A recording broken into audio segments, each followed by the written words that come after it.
Hello students, welcome back to the series Coordination Chemistry. In this module, we will be discussing about the spectral and magnetic properties of the complexes.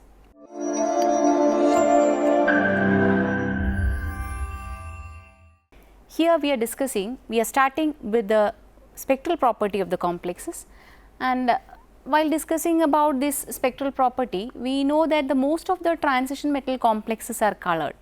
Most of them are colored, and the color is due to the electronic transitions between the energy levels by the absorption of the visible light. About DD transition, we have discussed about DD transition. DD transition means the electronic transition from one d orbital to another d orbital. So, such type of transitions are responsible for the colors in the case of coordination complexes.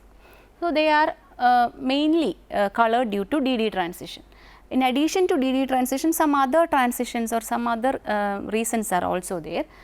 The complex appears in a particular color when it absorbs visible light radiations of the complementary color, that we know that the color which is exhibited by the complex will be the complementary color that is absorbed. And the complexes exhibit different types of absorption spectra in the case of transition metal complexes, and among them the ligand field spectra is widely studied, or ligand field spectra is also called as DD transition. See, the absorption spectra of the complexes, transition metal complexes, they are different types, that is charge transfer, ligand field transfer, etc. Among them the DD transition or ligand field spectra are widely studied. The electronic transitions follow certain rules called selection rules. For a transition, for an electronic transition from a lower d orbital to the upper excited or upper d orbital to occur, there should be some selection rules, and based on that selection rules, these transitions are occurring. And the transitions which obey the selection rules are called as allowed transitions, and these transitions will be of high intensity. Since they are allowed, they will be having high intensity. And the transitions which do not obey the selection rules are called as forbidden transitions, and obviously they will be having low intensity. So, based on the selection rules, we have different types of intensities, low intensity transitions and high intensity transitions. And the selection rules are of different types, that is spin selection rule, Laporte selection rule, etc. That will be discussed, that will be studied in the higher classes. Here we have to understand only there are some selection rules which govern the electronic transition between the d orbitals. Okay. So, they are called as selection rules. If the transitions obey the selection rules, they are called as allowed transition. If they do not obey, they are called as forbidden transitions. And now, if we consider the electronic spectra of a simple complex, that is titanium TiH2O 6 times 3 plus, the complex is having an oxidation state of 3 plus, that is Ti, the central metal atom, is having an oxidation state of 3 plus, Ti 3 plus, titanium 3 plus means it is having an electronic configuration of D1, that is 3D1 4S0. We know that titanium is having the electronic configuration 3D2 4S0, that is the electronic configuration of titanium, but if we are removing 3 electrons from that is 3D2 4S0, 2 electrons will be initially removed from the s orbital and the rest 1 will be removed from the d orbital, and finally we have the D1 system. So, the TiH2O 6 times 3 plus, it is a D1 system, and also the color of the complex was found to be violet. Actually, the complex is a violet colored complex. And we know that the complex is an octahedral complex. Why? Because we have 6 H2O ligands there. So, for a 6 ligands, if the 6 ligands are present, we know that it is a octahedral complex. And in octahedral field, what will be the splitting? In the octahedral field, the d orbitals will be splitted into T2g and Eg. since one electron is there in the d orbital, that single electron will be obviously occupying the lower energy T2g orbital. So, the electronic configuration in the octahedral field will be like this, T2g1 and Eg0, which means that Eg will not be having any electrons. Only one electron is there that will be occupying in the T2g orbital. And only one possible transition is there. Which is the possible transition? It can be transferred from T2g, lower energy T2g to higher energy Eg. So, only single transition or single peak is expected in the case of TiH2O 6 times 3 plus. See, this is the complex. It is a violet colored complex, TiH2O 6 times 3 plus. Here is the electronic spectrum of the complex. It is like this. And here you can see the T2g and Eg orbitals in the octahedral field. A single electron is there in the T2g, Eg is unoccupied. There is only one possibility, this T2g can be transferred or excited to the Eg, and like this. And when it comes back, light will be emitted, and thus we get the the complex is showing a violet color. That is what happening here. So, there is only single excitation or single transition possible here, it is seen here. But when you see the spectrum of the complex, you can see the spectrum is a broad spectrum. Instead of a single sharp spectrum, you have a broad spectrum, and also there is some kind of hump present for the spectrum, and there is a reason for that. An unsymmetrical broad band is observed in the electronic spectrum of the complex. It is due to the John-Teller distortion. We have studied what is John-Teller distortion. John-Teller distortion of the excited state. We have seen that due to the presence of a single electron in the T2g orbital, the octahedral geometry of the complex will be distorted to the tetragonal geometry. You know that John-Teller distortion means tetragonal distortion, and this electron, this single electron in the T2g can be excited either to the dz square orbital or dx square minus y square orbital. You know that Eg orbitals are there, two Eg orbitals are there, dz square and dx square minus y square. Since a single electron is present in the T2g orbital, that single electron may be excited either to dz square or dx square minus y square. So, two possibilities are there. So, that there is John-Teller distortion, and hence the two electronic transitions are possible, T2g to dz square 1 or T2g to dx square minus y square 1, T2g1 to either T2g to dz square or T2g to dz square. And thus absorption bands are having a slight difference in the frequency. You know, a single electron in the T2g orbital has two possibilities. It can either go to dz square or dx square minus y square, and these two dx square minus y square and dz square are having a slight energy difference. That is why the two possible transitions are there, which appears as a broad band. See the band, this is the band obtained. Why it is having a hump? Because two possibilities are there. Either it can move to the dz square or dx square minus y square. That is why a shoulder peak or a hump is seen in the electronic spectrum of the complex. And now that is all about the spectral property. We have seen that what is the spectral property means, why the transition metal complex is colored, mainly due to the DD transitions, and DD transitions are governed by the selection rules. If it follows the selection rule, it is allowed, and if it does not follow, it is a forbidden transition.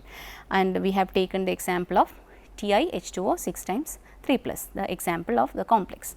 And now moving to the magnetic properties of the complex. Magnetic property means that since the coordination complexes are having d electrons, these electrons may be paired or unpaired.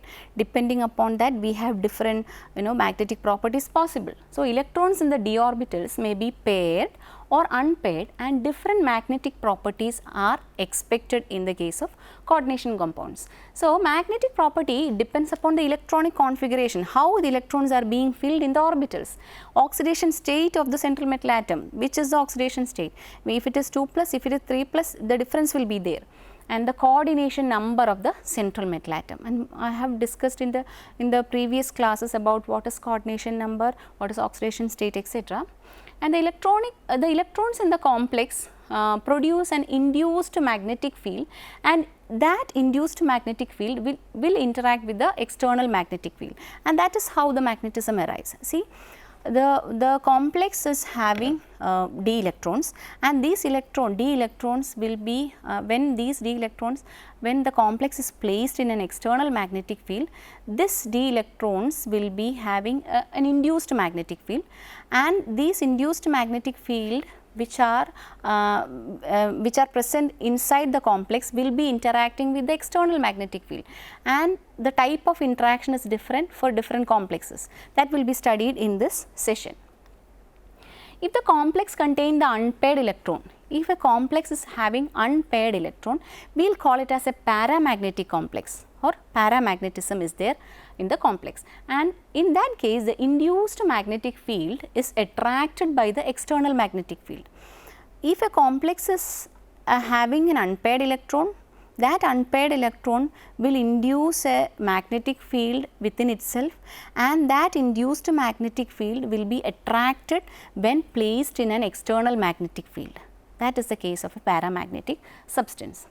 And then the magnetic field, then that time the magnetic moment is aligned parallel to the applied magnetic field. So, if we are applying the magnetic field, external magnetic field, the induced magnetic field will be aligned parallel in the case of paramagnetic substance. So, that is it. And now, if the complex have paired electrons, if the electrons are being paired in the complex, they are called as diamagnetic complex, and the magnetic lines of force or induced magnetic field that will not pass through the complex. If we are placing the diamagnetic complex in an external magnetic field, that external magnetic field of lines will not pass through the complex in the case of a diamagnetic complex. But if we place a paramagnetic substance in an external magnetic field, that magnetic lines of force will pass through the complex.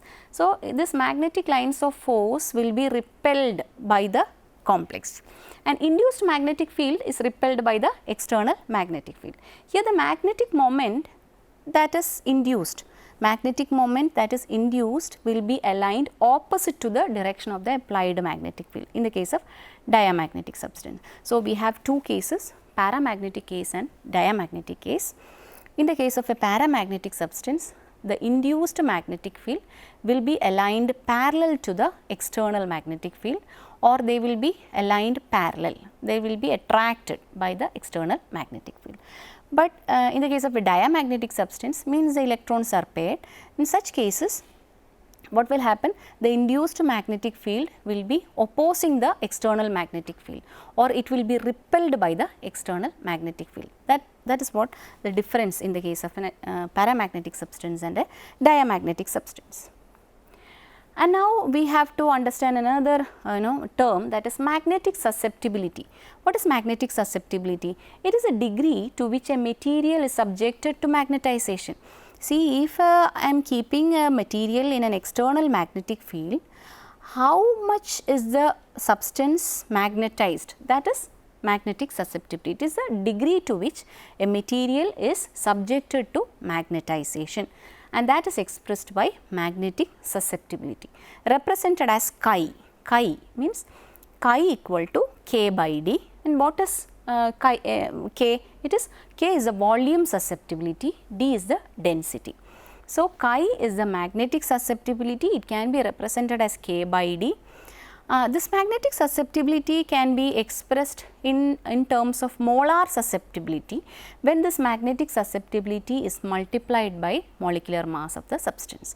So, when chi is multiplied by the molecular mass, we will get the molar susceptibility. In that terms also you can represent the magnetic susceptibility. So, and also the magnetic moments that is mu, it depends upon the number of unpaired electrons in the complex. Mu will be depending on the number of unpaired electrons in the complex. And that will be depending upon different types of interactions. See, an electron is having two types of interactions, that is spin and orbital. Two types of motions are there.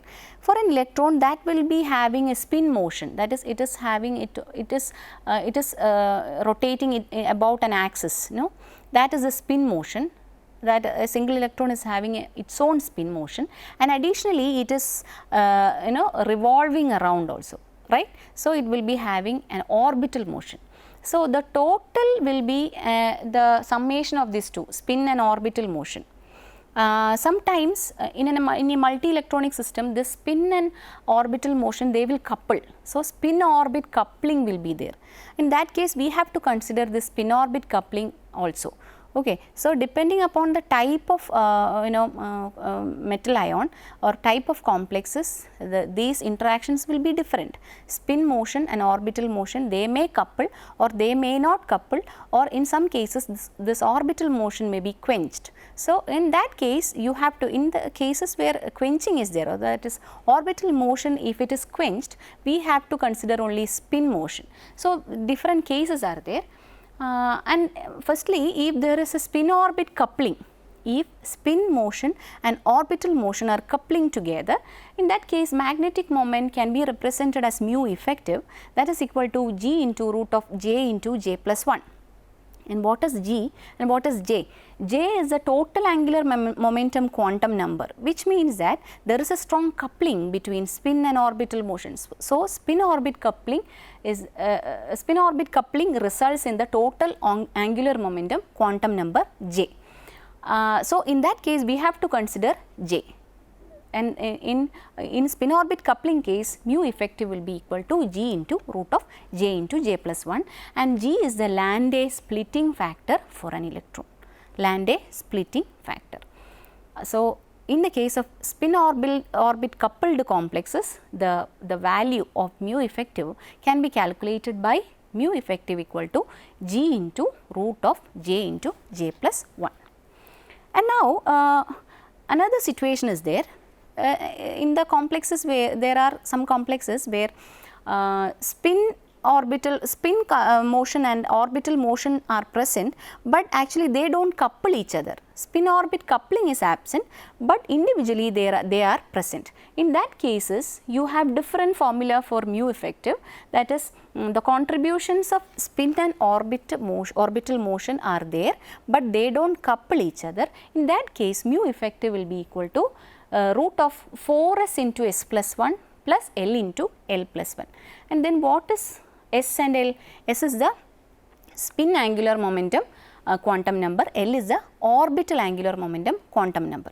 In these complexes we have spin motion and orbital motion, they do not couple each other, they contribute individually. In that case the expression will be mu effective will be equal to root of 4s into s plus 1 plus L into L plus 1. That is the formula. In the case of 3D elements, that is we know that we have different transition series, that is 3D, 4D and 5D series. 3D means we have the elements from scandium to zinc, scandium, titanium, vanadium, chromium, etc. And in that elements we have the orbital contribution being quenched, or we have to consider only spin motion or spin contribution only has to be considered. In that case the magnetic moment value mu effective is equal to root of n into n plus 2. What is n? N is the number of unpaired electron. It is very simple to calculate. Simply it is n is the number of unpaired electron. So, you have to just substitute the value of the unpaired electron to get the mu effective. And in addition to this, we have the complexes may be ferromagnetic and or antiferromagnetic. In addition to the paramagnetic and diamagnetic behavior, we have ferromagnetic and antiferromagnetic complexes. Then what are ferromagnetic complexes? The ferromagnetic complexes, they are strongly attracted by the magnetic field, and that effect will be persisting even after the removal of the magnetic field. In all the other cases, when the external magnetic field is removed, the paramagnetic, for example, for a paramagnetic substance, if the external magnetic field is removed, the orientation will be randomized and we will not get the paramagnetic behavior. So, that paramagnetic behavior is only present in the presence of an external magnetic field. But in the case of a ferromagnetic substance, the magnetic moments will be, they will be strongly attracted by the magnetic field, and that effect, that is the magnetism, will be persisting even after the external magnetic field is removed. That will be persisting in the substance. Such substances are called as ferromagnetic substances. And then what are antiferromagnetic substances? They are the materials having their magnetic moments aligned in a regular pattern with the neighboring spin pointing in the opposite direction. See, if one is having a particular direction of the spin, the neighboring group will be having an opposite spin. Then what is the in effect? What will be? One will be cancelled by the other, and such substances are called as antiferromagnetic substances. So, we have different types of magnetic properties possible for coordination complexes. It may be paramagnetic, it may be diamagnetic, it may be ferro, it may be antiferro, etc. And we have seen how the substances, the magnetic behavior can be expressed, that is magnetic moment, in terms of magnetic moment. What are the different types of complexes, that is complexes which are having spin orbit coupling, spin and orbital contributions are there, but coupling is absent, and the third type is that the orbital contribution is completely quenched, that is spin motion only is considered, and different varieties of complexes are there, different types of magnetic moments are obtained in those complexes. And now, here in this module we have discussed about different properties of the transition metal complexes, that is spectral property and magnetic property in detail, how the complexes show different colors, for the different colors in the complexes are obtained, that is mainly it is, we have discussed the cases of DD transition only, and another different other types of the reasons for color are also there, that is charge transfer spectra, etc. That will be discussed in the higher classes. Here we have to consider only DD transition. And now why is, we have already seen why is this titanium 3+ complex showing a broad spectrum, the reason everything was detailed in this module, and also we have discussed the magnetic properties of the complexes, how they arise, etc. And now, in the next module, we will be discussing about the reactivity of these complexes, how the molecules react, how the transition metal complexes undergo different types of reactions, such as substitution reaction, etc. That will be detailed in the coming module. And now, thank you all for watching this video. Thank you.